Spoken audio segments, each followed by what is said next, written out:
We are experiencing, what a lot of people are referring to as the perfect storm, caused by a number of macroeconomic trends, business trends, geopolitical, challenges that we are experiencing, the health crisis, the pandemic, but also a lot of organizations are accelerating the digitization, automation, robotization. So all these trends are coming together, and the implications are that people that are exposed to so much change and uncertainty start becoming less and less confident. They become scared about what's happening. They are uncertain about their own future. They are afraid of making mistakes in the organization. It can have a negative impact on psychological safety, a very important theme addressed by Amy Edmondson. We have seen that a number of leaders, when they are experiencing a lot of uncertainty, become very traditional, old-fashioned leaders. They are not engaging people anymore. They become less and less collaborative when it comes to addressing issues in the organization. You can, as a consequence, shape a culture of fear, anxiety, burnout. We can develop authentic confidence. It's basically feeling comfortable by not always being confident. And that you are fine to accept that, and that you address that you can deal with it, that you also are vulnerable about it. So there are a number of skills and practices that you can apply to become more confident.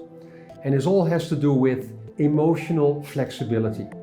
An approach to develop emotional flexibility is based on research from psychologist Steve Hayes.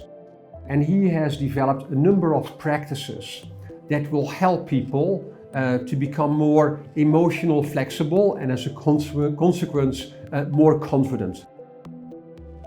The first one is purpose and values.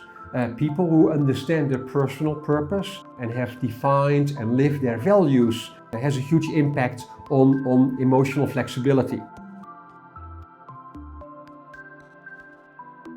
Another one is mindfulness. And mindfulness is all about focusing on the activities that make sense every day, to stay clear on what's important for you, make a decision what's outside of your scope, and that will help you. Another one is the acceptance theory. You accept actually that you have, certain feelings, emotions about what you're doing. The fourth one is about diffusion. And diffusion means understanding what our hot buttons are, understand how we typically respond to those triggers, and being able to tune down actually our response from an emotional perspective. Self in context. Looking at yourself through different lenses and understand what kind of choices you can make in certain situations in responding to what's happening around you. And the final is committed to action, focusing on specific goals that you want to achieve over the next month or 6 months or 12 months. All of these cultivate emotional flexibility, and they will help you to advance your level of self-confidence. And to develop that also requires you to be open and have a growth mindset and to learn and to be perfectly fine to make mistakes.